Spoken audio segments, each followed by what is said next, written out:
Olá, quarta-feira, 27 de maio, começando mais uma transmissão sobre o pagamento do auxílio emergencial pelo YouTube e hoje também pelo Facebook. O uso digital da segunda parcela do auxílio emergencial está disponível pelo Caixa Tem. Nesse momento, através do aplicativo, é possível pagar boleto, contas de água, luz e ainda realizar compras com cartão de débito virtual. Hoje também inicia o pagamento em espécie da segunda parcela para os beneficiários do Bolsa Família, com o número NIS terminado em 8. Começa hoje também o saque em espécie da primeira parcela para os nascidos em outubro, do lote mais recente de aprovados pela Dataprev. Vamos apresentar hoje ainda no nosso programa um passo a passo sobre como solicitar a contestação do resultado da análise no aplicativo do auxílio emergencial. E para dar mais detalhes sobre o pagamento, eu converso com a vice-presidente de governo da Caixa, Tatiana Tomé. Boa tarde, Tatiana.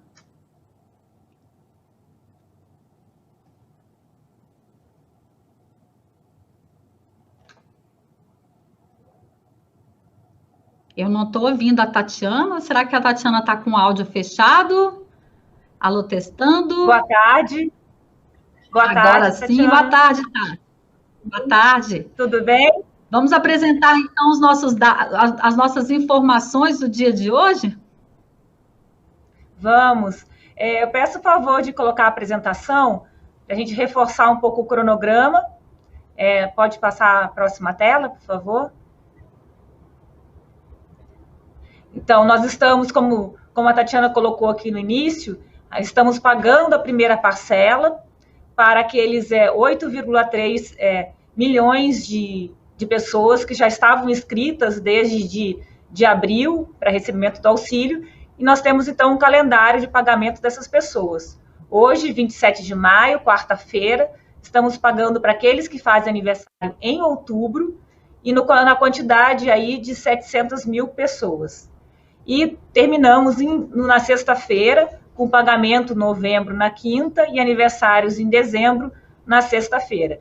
E aí encerramos o pagamento desse lote da primeira parcela ainda, em que as pessoas estão recebendo naquela conta que indicaram, e aquelas que não indicaram pela poupança digital, e elas têm a possibilidade também de saque em dinheiro nos nossos canais. Pode passar para a próxima tela, por favor. Bom, estamos também fazendo pagamento da segunda parcela do público do Bolsa Família, e como sempre o Bolsa Família já é operacionalizado pela Caixa há quase 15 anos, e sempre fazemos o pagamento da mesma forma. Então, nós pagamos nos últimos 10 dias úteis do mês, e as pessoas recebem conforme o seu número do NIS, o último algarismo do NIS. E hoje, quarta-feira, 27 de maio, nós estamos pagando aqueles que têm o número NIS, que encerra com o algarismo número 8. Então, são 1,9 milhões de pessoas que estão recebendo hoje. Aquelas que que têm o número do NIS de 1 a 7, continuem aberta, então elas também podem sacar. É sempre a partir de. Então, sexta-feira, né, quinta e sexta, ainda fazemos o pagamento desse público do Bolsa, da segunda parcela, e sexta-feira nós encerramos com aqueles que têm o número NIS que encerram com 0. Terminamos, então, o pagamento da segunda parcela nessa semana do público do Bolsa. A próxima tela, por favor, Tatiana. E ainda estamos também pagando a segunda parcela para aqueles que são do cadastro único fora do Bolsa, ou aqueles que se inscreveram pelo app e site para o auxílio emergencial. Então, nós estamos pagando a segunda parcela e começamos, então, no dia 30 de maio, começaremos o calendário do saque em dinheiro para esses da parcela 2, né, que eles estavam recebendo primeiramente em crédito em conta, na poupança digital, e agora abre o calendário para saque nesse sábado para aproximadamente 2,6 milhões de pessoas, aquelas que têm a data do aniversário em janeiro. Então, esse sábado vai ser um sábado bastante importante aí, porque as pessoas começam a ter acesso agora ao saque da parcela que já receberam no crédito na poupança digital. Próxima tela, por favor. Bom, um retrato aqui dos pagamentos que já foram feitos nessa semana, de 25 a 30 de maio. Nós estamos na quarta-feira Como eu comentei, nós estamos pagando a parcela 1, que se encerra agora até sexta-feira, aproximadamente 700 mil pessoas por dia. Então, nessa semana, já pagamos 2,1 milhões de pessoas. A parcela 2, que nós estamos pagando para o público do Bolsa, que é de 1,9 milhões de pessoas por dia, e isso totaliza, então, 7,8 milhões de pessoas que estão recebendo ou essa P1, parcela 1, ou o público do Bolsa, a parcela 2, elas estão recebendo e com a possibilidade de saque em espécie. Também nessa semana, nós estávamos fazendo crédito na poupança digital. Isso se encerrou ontem, então ontem foi o último grupo que recebeu 5 milhões de pessoas na sua conta poupança digital. E começamos, então encerramos até quarta-feira o pagamento já de 18 milhões de pessoas. Pode passar, por favor? Pode passar. E aqui para mostrar, né, que da parcela 1, nós já pagamos 57,3 milhões de pagamentos, já foram feitos, do total de 40,3 bilhões de reais. Pode passar, por favor. E da parcela 2, já chegamos ao quantitativo de 46,1 milhões, com 32,4 bilhões disponibilizados. E na próxima tela aqui é um total do programa, os números muito relevantes. Quantidade de beneficiários, então, foi de 57,3 milhões. E aí a quantidade de pagamentos já está bem superior, porque aqui muitos deles já receberam a segunda parcela. Então, a quantidade de pagamentos já está em 103 milhões. E o total já transferido, né, pago para essas pessoas, é de 72,7 bilhões na data de hoje. Pode passar. E aqui uma coisa que a gente gosta de mostrar, né, o quão grande que é esse programa todo, porque nós temos aqui os downloads dos dois aplicativos. O app Auxílio Emergencial, que é utilizado para cadastro daqueles que não estão no programa Bolsa ou não estão no cadastro único. Nós já tivemos 90 milhões de downloads desse app. E o app Caixa Tem, que é utilizado para fazer operações com a poupança digital. Então, transferências, fazer pagamento de contas, fazer o uso digital do recurso. O aplicativo, o app Caixa Tem, já teve 105,3 milhões de downloads. Nós temos também um número muito grande de visitas ao site, na busca de informações e na utilização da nossa central telefônica no número 111. Os números são bem grandes, mais de 1 bi de visitas e mais de 220 milhões de ligações para a central. Passar, por favor. Bom, aqui é uma tela bastante relevante que mostra o comportamento do beneficiário do programa. Nós vemos que hoje, né, nós tivemos um movimento muito grande nas nossas agências no mês de abril. Em maio, nós já vemos uma mudança desse comportamento dos beneficiários, utilizando muito mais a via digital, a movimentação da sua conta, a movimentação do seu recurso de maneira digital. Então, aqui tem um comparativo, né, do total de saques, né, de 172,5 mil saques, nesse dia de 26 de maio, no valor de 112 milhões. E quando comparamos aí com a movimentação digital, nós vimos que essa já está num número bem maior, chegando aí a movimentação de 639 milhões de reais. Então, mostra uma mudança de comportamento e mostra que estamos tendo um sucesso na estratégia adotada pela Caixa, né, de bancarização e de digitalização para evitar aglomerações, para evitar as filas nas agências e nossos canais, para que as pessoas tenham maior conforto e tenham o uso do seu recurso da maneira digital, atendendo a todas as suas necessidades. A gente pode passar, por favor. Bom, esse sábado nós começamos a abertura do saque em dinheiro para aqueles que já receberam nas suas contas digitais a segunda parcela. E no sábado nós abrimos, como eu comentei ali, para quem faz aniversário em janeiro. E nós teremos aí 2.213 agências abertas para dar esse atendimento a esses cidadãos que fazem direito ao saque, que é aniversariantes em janeiro da segunda parcela. Então, aí tem também no mapa a distribuição dessas agências por localidade, buscando sempre a abertura daquelas agências que normalmente atendem muitos benefícios sociais, quer dizer, a gente sabe que são as agências que são mais procuradas para essa finalidade e por isso elas estarão abertas das 8 ao meio-dia para dar esse atendimento no próximo sábado. Pode passar, por favor. E um destaque, né, além das nossas agências físicas, nós temos as agências barco, né, que são agências móveis, que elas estarão aí fazendo um roteiro dessa semana, estão fazendo, né, de 25 a 29, um dos barcos na ilha de Marajó, atendendo a 2 municípios aí que pertencem ao Pará, mas são localizados na ilha de Marajó, e mais um barco, o barco Chico Mendes, a agência Chico Mendes, que está navegando no Amazonas. Então, nós estamos dando esse atendimento para permitir que a população que mais isolada também receba o benefício da melhor maneira possível. Pode passar. E a parceria, né, com cerca agora de 1.190 prefeituras, esse número aumenta a cada dia, e as prefeituras aí atentas ao nosso calendário, atentas para nos darem o apoio para atendimento dessa população. O presidente costuma mostrar fotos de suas lives, né, onde tem tendas que as prefeituras fazem ao lado das agências, organizam as filas, dão, às vezes, um pré-atendimento importante na colaboração para evitarmos aglomerações e termos um atendimento adequado para essas pessoas. Então, fica aqui o agradecimento a essas prefeituras. Pode passar, Tatiana. Bom, aí o assunto, né, novo do dia, que muitas pessoas perguntam para nós, por todos os canais aqui, como que se faz uma nova solicitação no aplicativo, como se faz o processo de contestação também nesse aplicativo. Então, nós viemos aqui buscar dar esclarecimentos, né, tirar as dúvidas dessas pessoas.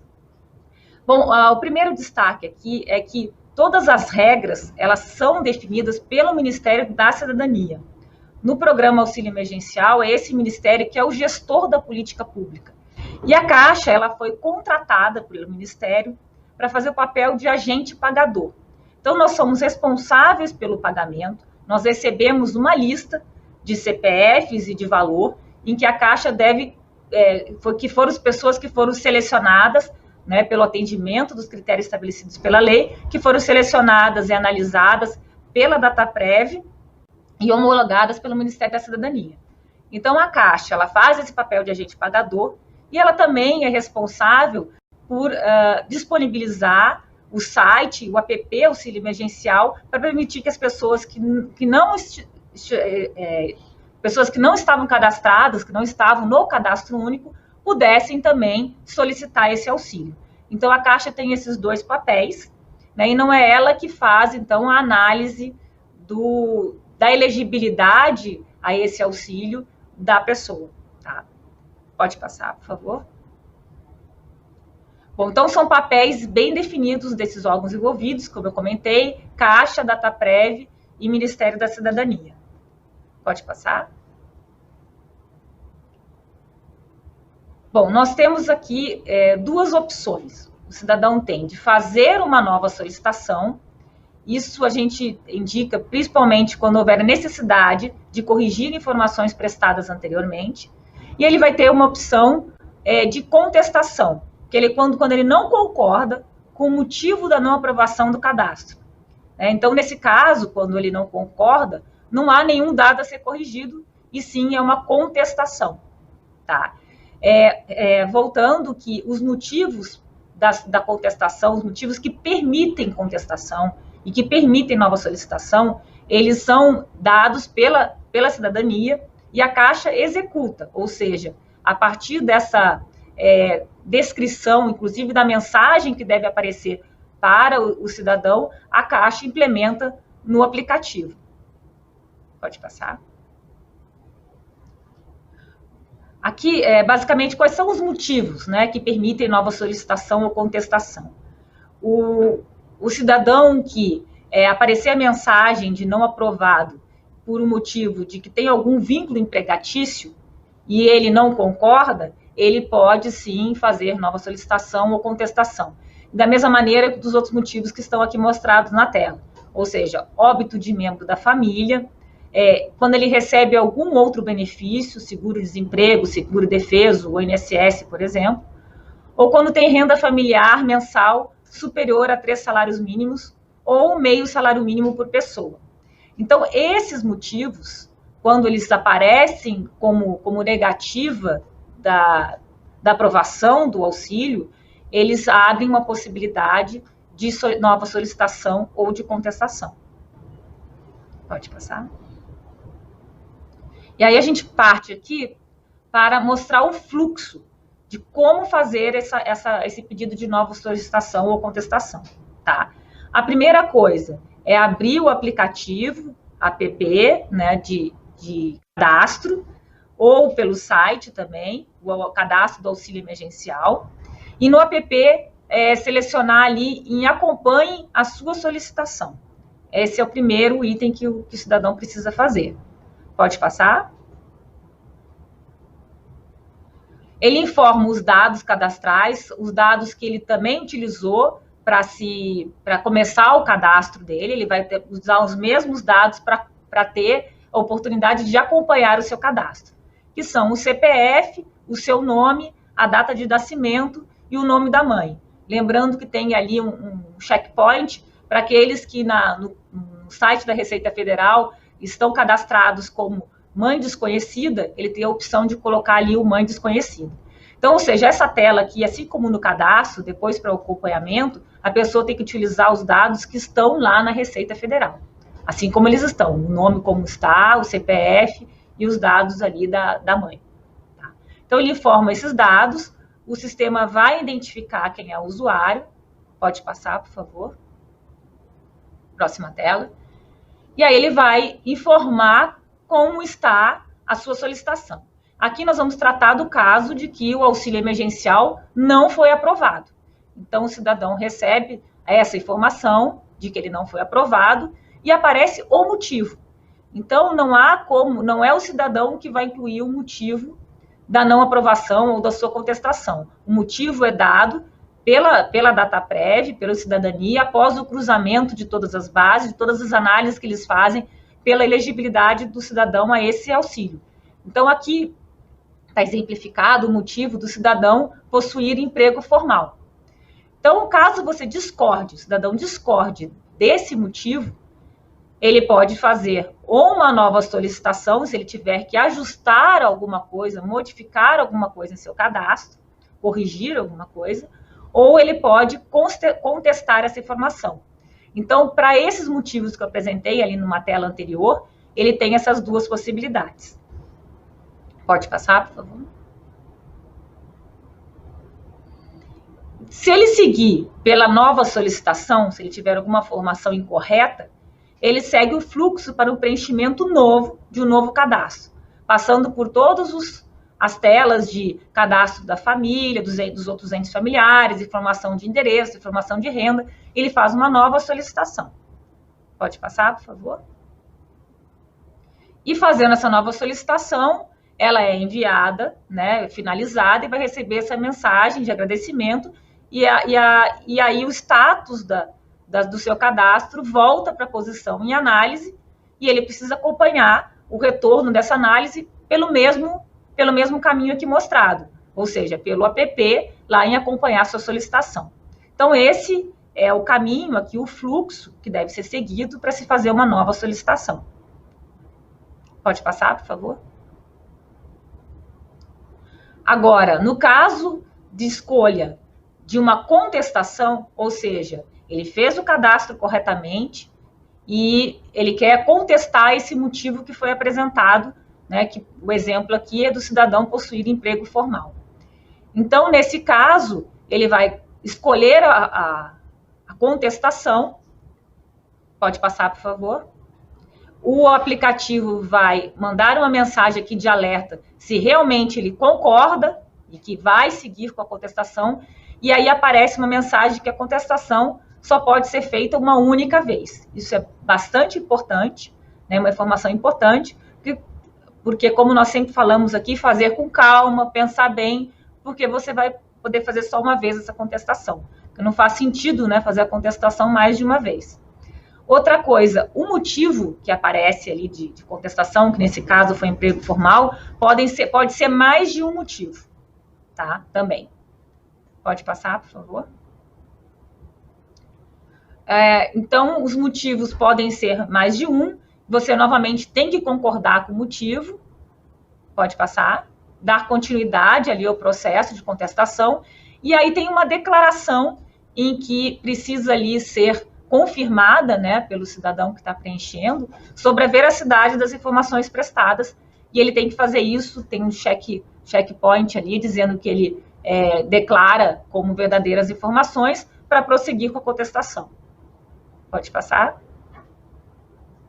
E aí, finalmente, aparece, então, a contestação em análise, e da mesma forma como quando se faz uma nova solicitação, o acompanhamento pode ser feito aqui pelo app ou pelo site, ali no mesmo acompanhe sua solicitação, no mesmo ícone, tá? Pode passar. Bom, então nós falamos da possibilidade de se fazer uma nova solicitação, quando tiveram dados incorretos, ou fazer uma contestação. E aqui, por último, uma outra possibilidade que tem no aplicativo é a questão dos dados inconclusivos. Então, aqui, da mesma forma, o cidadão vai pelo acompanhe sua solicitação. Pode passar, por favor. E informa os seus dados cadastrais. Sempre precisa informar esses dados mínimos para o sistema identificar quem é o cidadão, fazer a identificação positiva. Pode passar.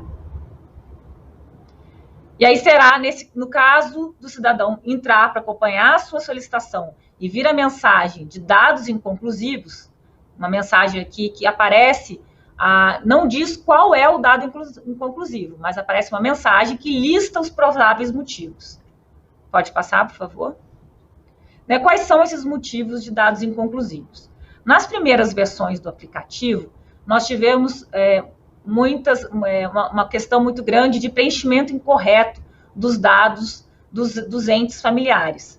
Em desacordo, incorreto, por quê? Em desacordo com o que está no site da Receita Federal, no sistema da Receita Federal. Então, data de nascimento ou o próprio CPF, incorreto. Então, assim, isso aparece como dados inconclusivos.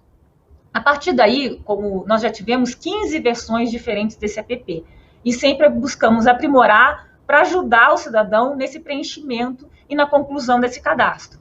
Então, hoje, não há mais essa dificuldade, porque quando você está se inscrevendo, você se declara ali, por exemplo, tá? Começa com as suas informações e depois você começa a incluir os dados da sua família, automaticamente o sistema busca na Receita Federal as informações e faz o cruzamento. Se você colocar a informação incorreta, você já não consegue incluir aquele membro da família, tá? Então, hoje, o que aparece ainda de dados inconclusivos, né? Por exemplo, você marcou que era chefe de família, mas não indicou nenhum membro da família. Então, a informação retorna como dado inconclusivo para aquele cadastro. Por exemplo, as bases que a DataPrev faz o cruzamento podem constar numa base o sexo masculino e outra base, por exemplo, um sexo feminino, quer dizer, tem incoerência entre as informações. Nesse caso, como o benefício para a mulher que é monoparental, chefe de família, ela recebe 2 cotas, recebe o valor de 1.200, é importante a informação do sexo ser verídica. Então, nesse caso, também aparece como dado inconclusivo, e aí a pessoa vai ter que informar qual é o sexo, e fazer a declaração para poder complementar esse cadastro. Então, esses são os motivos mais comuns que estão nessa tela, né? Outro informou alguma pessoa da família com dado incorreto, que nem eu comentei antes, mas esse agora não é mais possível nessa versão, porque já faz a checagem com o site da Receita Federal. Informou alguma pessoa da família com indicativo de óbito, né? Então vem a questão do dado inconclusivo também para corrigir ou complementar a informação. E aí os outros 2 motivos que acontecem ainda também é que na primeira solicitação a pessoa declarou um membro na família, e aí na segunda solicitação, como eu comentei ali que ela pode fazer uma nova solicitação, ela não declarou o membro da família. E aí aparece como dado inconclusivo para a pessoa definir qual é a família, o núcleo familiar real. tá? Então, esses são os exemplos aqui mais comuns de dados inconclusivos. Pode passar, por favor.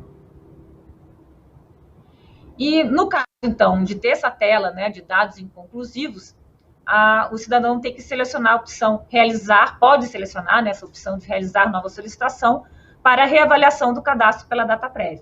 Então, é importante aí muita atenção nesse preenchimento, né, para não acontecer, não ocorrer mais nenhum erro e aí ter a demora do recebimento do auxílio.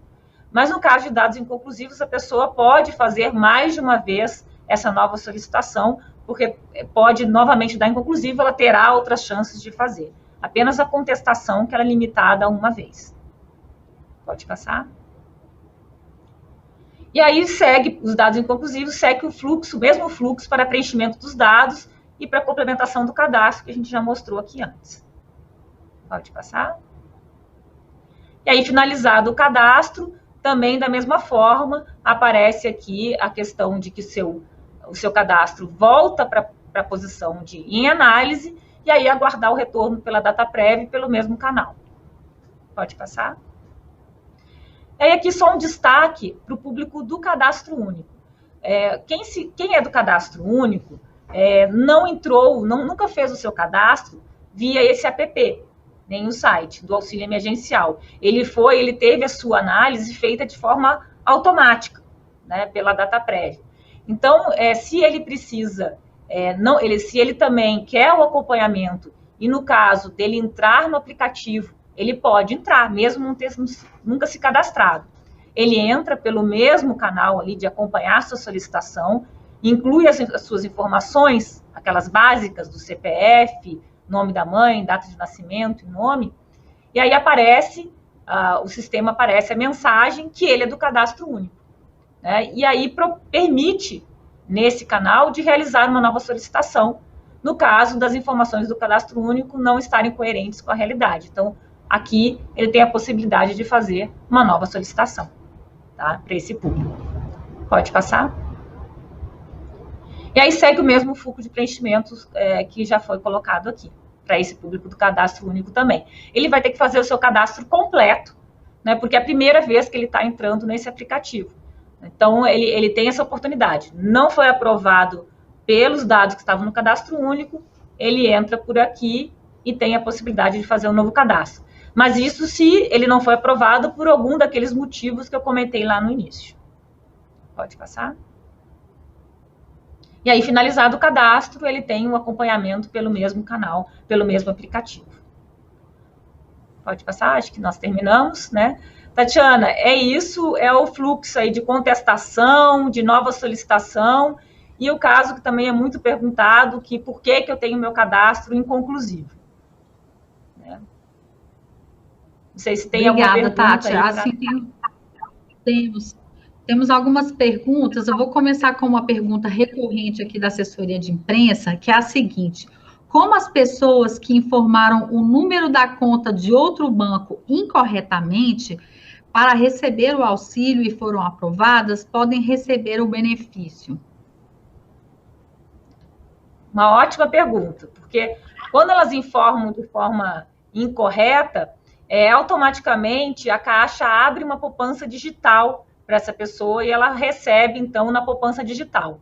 Isso também acontece quando ela informa, às vezes, corretamente, nós encaminhamos o DOC para o banco que ela indicou, e às vezes esse crédito é rejeitado por algum outro motivo, né, de algum dado inconsistente. Toda vez que for rejeitado, volta para a Caixa e a Caixa abre uma poupança digital. Então, a pessoa vai ter essa informação de que o recurso dela está na poupança digital aqui pelo aplicativo. Se ela consultar, acompanhe sua solicitação. A nossa transmissão está ao vivo também pelo YouTube, pelo Facebook, então a gente vai colocar algumas perguntas de internautas. O Anderson Silva, ele pergunta o seguinte: quem recebeu a primeira parcela hoje vai receber a segunda parcela quando? Sou de outubro e pensei que estariam liberadas as duas parcelas de uma só vez.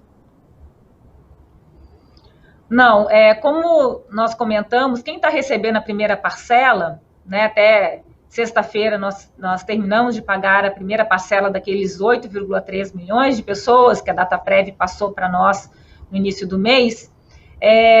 A segunda parcela, ele só vai receber quando a gente publicar um calendário de recebimento da segunda parcela, que ainda não publicamos, tá? Para esse público. Então, ele não recebe de forma conjunta, O que ele está recebendo agora, provavelmente ele vai receber daqui a 3 semanas, no próximo mês. Vice-presidente, a Tainá Daniel, ela pergunta o seguinte: não consigo me cadastrar porque não possuo mais o RG, apenas a carteira de trabalho, mas na carteira de trabalho consta o meu RG. Posso ir à Caixa? Tainá, pode. Na primeira versão, não poderia, mas foi uma solicitação aí do Cidadania e do público em geral, né? Então, hoje, o aplicativo, ele permite que você se cadastre usando carteira de motorista, usando carteira de trabalho, usando seu passaporte. Para estrangeiros, ele pode usar o Registro Nacional de Estrangeiro. Todos esses documentos podem ser utilizados tanto para o cadastro no app, quanto para recebimento do auxílio como documento de identificação em um dos nossos canais, né? Agência, lotérica ou Caixa Aqui. Ótimo, obrigada, vice-presidente. O Roberto Xavier, ele pergunta o seguinte: o que é preciso fazer? O que é preciso para fazer o saque do auxílio na própria agência? Quais os documentos são necessários? Acabei de comentar, né? Um documento de identificação válido com foto. E um desses que eu comentei aqui: carteira de habilitação, passaporte, carteira de identidade, carteira de trabalho. Todos eles são aceitos desde que válidos e com foto, né? A Soraya Ferreira, ela coloca uma dúvida nas nossas redes sociais, que é o seguinte: os beneficiários da primeira parcela podem transferir o dinheiro pelo app? O da primeira parcela, sim. Da primeira parcela, eles tanto podem usar o recurso de forma digital, pelo Caixa Tem, para aqueles que receberam na poupança digital. E aí os recursos que ele pode usar pagamento de contas, eles podem transferir para outras contas, ou então, usando o cartão virtual, fazer compras no mercado digital, né, no mercado de compras de farmácia, compras de supermercados, mas de maneira digital. E eles também podem sacar parcela 1. Apenas o público da parcela 2, que nós tivemos um calendário aí, primeiro de uso digital e depois de saque. A parcela 1, ele tem como gerar o token pelo aplicativo e procurar um caixa eletrônico, um ATM da Caixa, ou na própria agência, ou no lotérico, e sacar esse recurso. Obrigada, vice-presidente. A nossa transmissão teve 4.000 acessos simultâneos, 20.000 no total. Nós vamos encerrar por aqui. As suas considerações finais, por favor. Agradeço muito a oportunidade de a gente explicar um pouquinho mais desse fluxo. Eu acho que as pessoas têm dúvidas, às vezes, de como usar o aplicativo. E só destacar que ele está bastante tranquilo de fazer. Vocês veem que os fluxos se repetem, para eles preencherem com muita tranquilidade, né? E dizer que reforçar aí a nossa abertura das agências no sábado, para começar o pagamento aí em espécie para esse público que recebeu a parcela 2. Então, aqueles que fazem aniversário em janeiro, nossas agências aí estarão abertas para dar esse atendimento. Obrigada. Obrigada, vice-presidente. Nós agradecemos a você, internauta, que nos acompanhou nessa transmissão ao vivo pelo YouTube, pelo Facebook, aos jornalistas também que estão nos assistindo e mandando perguntas através de e-mail, WhatsApp da assessoria de imprensa. Caixa, o banco de todos os brasileiros.